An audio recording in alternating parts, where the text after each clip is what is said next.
Hello everyone, I hope your preparations are going great and I am back with your another paper strategy, that is your paper number 5 or 6 financial accounting for December 23 CMA Inter.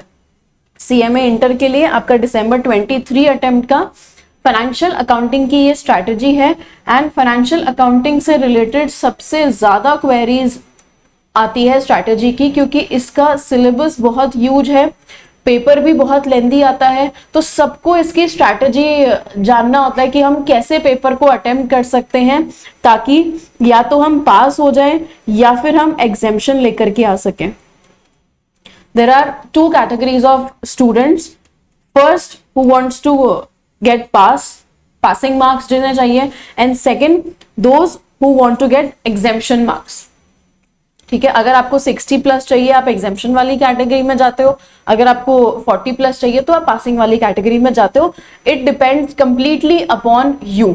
ठीक है, किसी का FA strong होता है, किसी का FA strong नहीं होता है. अगर आपका स्ट्रांग नहीं है तो आप पास वाली कैटेगरी में कंसिडर करोगे खुद को, और अगर एफए स्ट्रांग है तो आप उसमें एग्जेम्पशन लाने की कोशिश करोगे.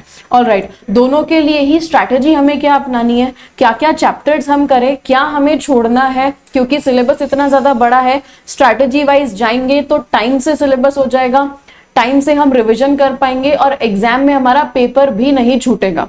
तो सबसे पहला आपको जो पहला चैप्टर कवर करना है वो है अकाउंटिंग फंडामेंटल्स. आपका फर्स्ट चैप्टर आपको कवर करना ही करना है, उसे बिल्कुल नहीं छोड़ना है. Accounting fundamentals, and when I say accounting fundamentals it is all about your 11th 12th और जो आप फाउंडेशन में पढ़े हो. ठीक है, सीएमए फाउंडेशन के अंदर 11th के अंदर जो आपने पढ़ा है सब कुछ सेम ही था, वही आपके अकाउंटिंग फंडामेंटल्स के अंदर आया है. आप डेप्रिसिएशन देख लो, आप बैड डेट्स या प्रोविजन रिलेटेड क्वेश्चन आ सकता है, आपका जो बेसिक थ्योरी वाला पार्ट है वो आएगा, रेक्टिफिकेशन का क्वेश्चन आपको देखने मिल सकता है, एंड बीआरएस. तो ये जितने भी टॉपिक्स मैंने अकाउंटिंग फंडामेंटल्स के अंदर लिखे हैं, ये सारे टॉपिक्स में करने के लिए आपको कोई बहुत ज्यादा मेहनत नहीं लगेगी. ये सब टॉपिक्स आप पढ़ते आ रहे हो 11th क्लास से. ऑलराइट, ये एक बेसिक अकाउंटेंसी है जो अभी तक आप लोगों को सबको आ चुकी है.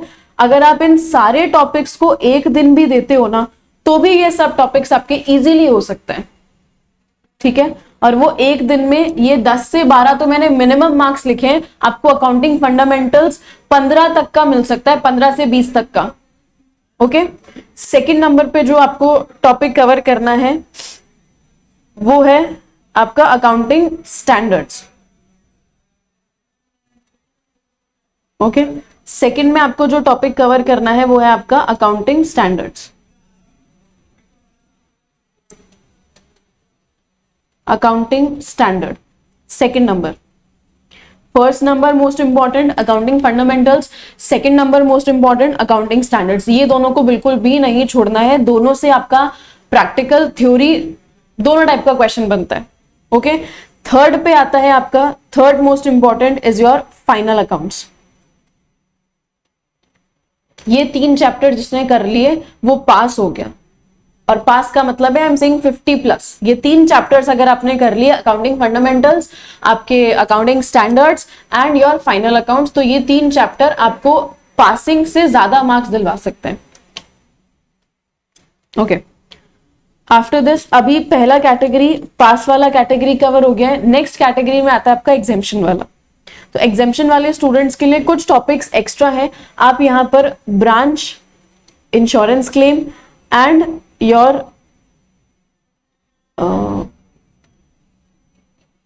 here you can consider hire purchase.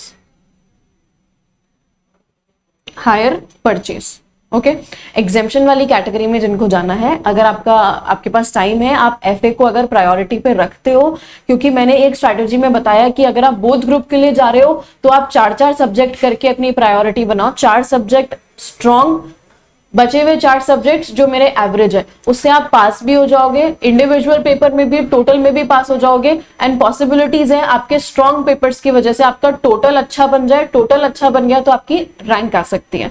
ठीक है, तो जिसने एफए को स्ट्रॉन्ग कैटेगरी में नहीं रखा है उसके लिए ये 3 चैप्टर्स मैंने बता दिए। जिसने एफए को स्ट्रॉन्ग कैटेगरी में रखा है कि भाई हमारा एफए अच्छा है, हम इसको ज्यादा पढ़ सकते हैं, तो वो आप branch departmental, insurance claim and hire purchase ये भी कवर करो, तो आपकी एग्जेम्पशन कंफर्म है। ओके, ओल्ड सिलेबस वालों को 3 टॉपिक्स एक्स्ट्रा पढ़ने, self balancing, royalties and computerised accounting. तीनों बहुत ही छोटे छोटे हैं, तीनों टॉपिक आप 2 दिन के अंदर कवर कर सकते हो। कंप्यूटराइज सेल्फ बैलेंसिंग 1 दिन में करो और 1 दिन में रॉयल्टी को करो। ओके, ओल्ड सिलेबस वालों के लिए ये एक्स्ट्रा टॉपिक्स है, ऊपर वाले टॉपिक्स ओल्ड सिलेबस वालों को करने ही करने हैं, ये 3 टॉपिक और एक्स्ट्रा करने हैं अगर आपको 8 से 10 नंबर और एक्स्ट्रा चाहिए तो।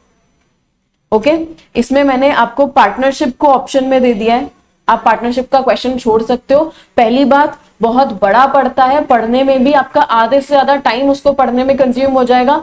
सेकंड चीज, अब आपके पास न्यू पैटर्न के अकॉर्डिंग 2 क्वेश्चन ऑप्शन में छोड़ने के लिए होता है, तो आप आराम से पार्टनरशिप को ऑप्शन के अंदर छोड़ सकते हो।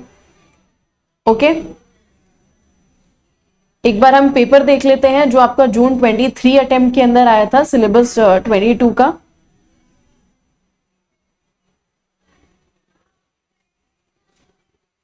ठीक है, इधर देखो, पहला ही क्वेश्चन अगर मैं डिस्क्रिप्टिव की बात करूं तो एक्सप्लेन व्हाट इज एक्सपेंडिचर, कब डेबिट बैलेंस होता है, डेप्रिशिएबल कॉस्ट, ट्रायल बैलेंस के अंदर क्लोजिंग स्टॉक। ठीक है, ये सब बेसिक का पार्ट है। उसके बाद में और आगे चलते हैं, कैश बेसिस, अक्रूवल बेसिस के ऊपर प्रॉफिट या लॉस बताना है। देन ये क्वेश्चन क्लोजिंग स्टॉक कंप्यूट करने का, इसमें केवल इसको आपको चेंज करना है सेल्स के ऊपर। बहुत इजी क्वेश्चन है, मतलब ये मैं आपको कह सकती हूँ कि सेकंड क्वेश्चन पूरा का पूरा बेसिक से आया है। कंप्लीट सेकंड क्वेश्चन आपका बेसिक का है। ठीक है, 3 नंबर का ये, 6 नंबर का ये हो गया आपका, और 6 नंबर का ये। तो आपका पहला क्वेश्चन 15 नंबर का पूरा बेसिक से आया है। सेकंड पे चलते हैं अपन, देखो सेकंड रेक्टिफिकेशन का क्वेश्चन है। उसके बाद आपको ट्रेडिंग P&L बनाने का क्वेश्चन है। मैंने आपको फाइनल अकाउंट्स बोला है, आपको डेफिनेटली करना है फाइनल अकाउंट्स, उसको बिल्कुल नहीं छोड़ के जाना है। रिकंसिलेशन का क्वेश्चन है। AS, ये ब्रांच का क्वेश्चन आ गया आपका। ये बैड डेट्स और प्रोविजन ऑफ बैड डेट्स के बीच में डिफरेंस आपको बताना है। बेसिक देखो, आगे तक भी आपका बेसिक आ रहा है। Provision for bad debts and bad debts का डिफरेंस, ये बेसिक नहीं है तो और क्या है, अकाउंटिंग फंडामेंटल्स का ही तो पार्ट है ये। ओके, देन वापस देखो आपका बैड डेट्स का और क्वेश्चन आया है, जर्नल एंट्रीज करनी है आपको। ठीक है, फिर ये आपका इंश्योरेंस का क्वेश्चन। ओके, पार्टनरशिप का क्वेश्चन आप डेफिनेटली आप पूरी की पूरी पार्टनरशिप को ऑप्शन में छोड़ सकते हो। पार्टनरशिप पे बहुत ज्यादा मेहनत करने की जरूरत नहीं है आपको। ठीक है, आपको केवल पार्टनरशिप में, क्योंकि टॉपिक्स भी ज्यादा है, पार्टनरशिप लेंदी भी पड़ता है, और आपके पास एग्जाम में ऑप्शन है, आप आराम से उसको छोड़ सकते हो। Alright, I hope this strategy will benefit you, and I'll be back with another video regarding your law strategy. Thank you and stay studying. All the very best.